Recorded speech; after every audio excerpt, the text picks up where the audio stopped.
आपके लिए स्पेशल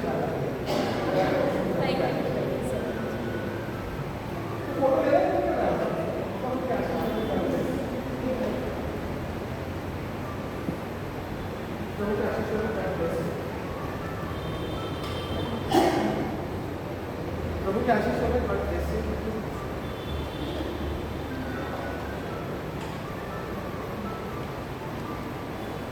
प्रभु के आशीष होवे। God bless you. प्रभु के आशीष होवे। God bless you. हाँ गॉड ब्लेस यू।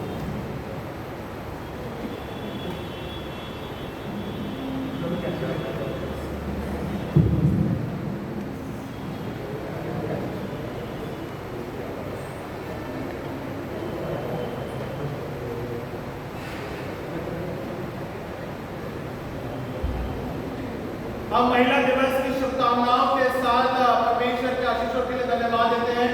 महिलाएं कलीसिया के रूप में कार्य करती हैं, आत्मिकता के रूप में कार्य करती हैं, संसारिक जिम्मेदारियां के रूप में कार्य करती हैं और प्रभु की योजना के रूप में वो आगे बढ़ती जाए। इस बात को हम जोरदार तालियों के साथ में और के रूप में हम इस बात को मनाते हैं। परमेश्वर के आशीष के लिए हम सबके साथ में बने रहें। टर्न टुवर्ड्स मी, आप लोग मेरी तरफ देखें।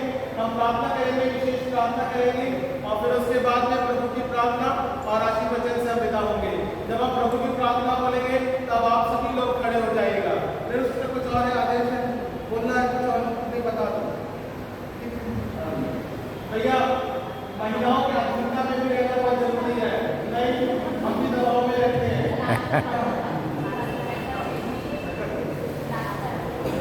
ये देखा ना, आपको दबाव कहना पड़ता है तो पहले बोले थे। और कैसा आप सबों के लिए नाश्ता है, इडली है।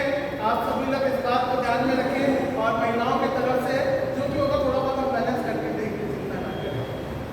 और कुछ है बस हो गया। अब क्या हम प्रार्थना करेंगे।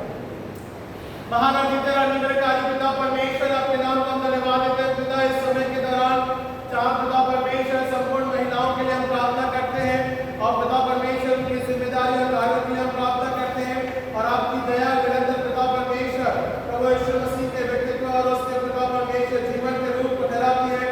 जहाँ पिता परमेश्वर ने प्रभु यीशु मसीह के तहत हमको ये पिता परमेश्वर आज्ञा दी कि पिता परमेश्वर तेरे प्रेम में, तेरे अनुग्रह में, तेरी आज्ञा में पिता अपने जीवन को बिताने पाए और पिता परमेश्वर महिलाओं के तहत विशेष अधिकार दिए हैं, योजनाओं को परिपूर्ण किया पिता परमेश्वर, विश्वास की संगति में रखा है और आज की विशेष प्रचारिका के तहत पिता आपकी दया महिला के साथ और उसके पारिवारिक जीवन के रूप में बनी रहती है और हमारे कलीसिया की तमाम महिलाओं के मध्य में पिता परमेश्वर जो आपने जिम्मेदारी कार्य कराए पिता परमेश्वर, चाहे वो आत्मा के रूप में हो, कलीसिया के रूप में हो और चाहे वो पिता परमेश्वर निरंतर और उनके घर की जिम्मेदारी और व्यवस्था के रूप में हो पिता, आपने अपनी दया के माध्यम के द्वारा अगुवाई करी है।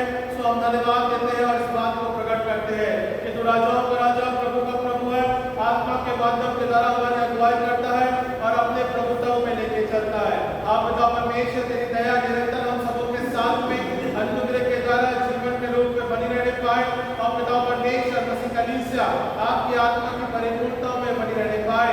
इस बात को हम प्रार्थना के रूप में रखते हैं। सो महिला दिवस के रूप में पिता हर एक के तहत आपकी प्रभुता और आशीष बनी रहने पाती है। इस बात को हम धन्यवाद के साथ अर्पण करते हैं। उद्धारकर्ता प्यारे बेटे प्रभु यीशु मसीह के नाम से हम मांगते हैं, सुने कबूल कीजिए इस प्रार्थना विनती को। आमीन। हम सब अपने स्थान पे खड़े हो जाएं ताकि हम अंतिम प्रार्थना में जाएंगे। हम प्रभु की प्रार्थना बोलेंगे। ऐ हमारे बाप तू जो आसमान पर है, तेरा नाम पाक माना जाए, तेरी बादशाहत आए, होती है जमीन पर भी हो। हमारे रोज के जिस प्रकार तूने हमारे कसूरवारों को माफ किया, हमारे कसूरों को भी माफ। हमें आजमाइश में लाल बल की बुराई से बचा, क्योंकि बादशाह, कुदरत और जलाल हमेशा तेरे ही है। आमीन। आइए हम आशीष को ग्रहण करें। अब हम हमारे परमेश्वर पिता का प्रेम, प्रभु यीशु मसीह का अनुग्रह, पवित्र आत्मा की संगत है, सहभागिता, वचन का सामर्थ्य और निरंतर महिला दिवस के रूप में महिलाओं के तहत संपूर्ण पिता परमेश्वर देश जगत के तहत आपकी आशीषें युगाने युग बनी रहने पाए। आमीन। आमीन।